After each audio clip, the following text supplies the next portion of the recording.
Assalamualaikum warahmatullahi wabarakatuh. Kami dari kelompok 2 Praktikum IPA. Saya Aifi Wahdatul Hatimah dan teman-teman saya Faridatul Islamiyah, Milatul Hasanah, dan Auliana Firdaus. Kami dari semester 1, kelas 1B, Pokjar Mangli, Universitas Terbuka Jember. Pada kegiatan praktikum 14, kami akan melakukan pengamatan terhadap percobaan kepekaan indera pendengar manusia. Adapun tujuannya untuk mengetahui kepekaan indera pendengar seseorang. Adapun alat dan bahan yang diperlukan, 2 sendok makan, 2 mangkok, sapu tangan, dan kapas. Berikut cara kerjanya. Pertama, menutup mata dengan sapu tangan. Kemudian, kedua teman yang lain masing-masing memegang sendok dan mangkok. Lalu menentukan jarak antara teman yang ditutup mata dengan yang memegang sendok dan mangkok. Misalnya, pertama 1 meter, kemudian yang kedua 2 meter, dan begitu seterusnya. Setelah siap, yang ditutup mata memberi aba-aba agar teman yang memegang sendok mengetukkan sendok pada mangkok secara bergantian. Tujuannya agar teman yang ditutup mata dapat memperkirakan posisi teman yang mengetukkan sendok pada mangkok secara bergantian. Kemudian, cara yang selanjutnya, menyumbat telinga kanan dan kiri secara bergantian dengan kapas, agar dapat mendengar dengan jelas telinga mana yang dapat mendengar dengan lebih baik. Selanjutnya, bergantian dengan teman yang lain. Lalu ulangi kegiatan seperti yang sudah dilakukan tadi sebanyak 4 kali untuk menguji kemampuan telinga teman-teman kelompok. Lalu kami mencatat hasil pengamatan pada lembar kerja. Berikut hasil pengamatan dari kelompok kami tentang kepekaan indera pendengar manusia.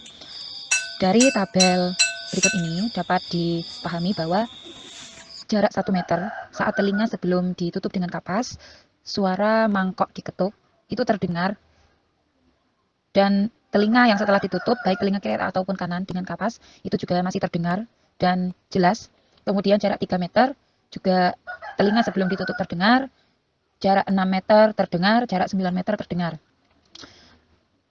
Kemudian pada jarak 3 meter ketika telinga setelah ditutup, telinga kiri maupun kanan itu juga masih terdengar jelas. Kemudian pada jarak 6 meter, telinga setelah ditutup menggunakan kapas, baik telinga kiri maupun telinga kanan juga terdengar jelas.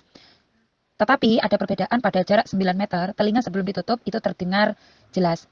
Tetapi pada telinga yang setelah ditutup dengan kapas, baik telinga kiri maupun telinga kanan, ini sama-sama terdengar namun kurang begitu jelas. Sehingga tidak bisa menentukan suara ini arahnya dari mana, kurang jelas. Tetapi masih ada suara terdengar. Namun posisinya suara tersebut ada di sebelah mana, itu kurang jelas ketika setelah ditutup dengan kapas. Kesimpulan dari pengamatan percobaan kepekaan indera pendengar manusia, di sini kelompok kami mendapati bahwa telinga yang dapat mendengar dengan lebih baik adalah telinga yang sebelum ditutup dengan kapas. Kemudian dapat memperkirakan posisi teman kita. Akan tetapi, ketika telinga sudah ditutup dengan kapas, baik telinga kanan maupun telinga kiri, semakin jauh jarak suara, maka semakin kurang jelas terdengar dan letak posisi suara tersebut. Semakin dekat suara, baik itu telinga ditutup dengan kapas ataupun tidak, itu tetap terdengar jelas dan arah posisinya bisa diperkirakan. Baik, itu hasil pengamatan dari kelompok kami. Kurang lebihnya mohon maaf. Wassalamualaikum warahmatullahi wabarakatuh.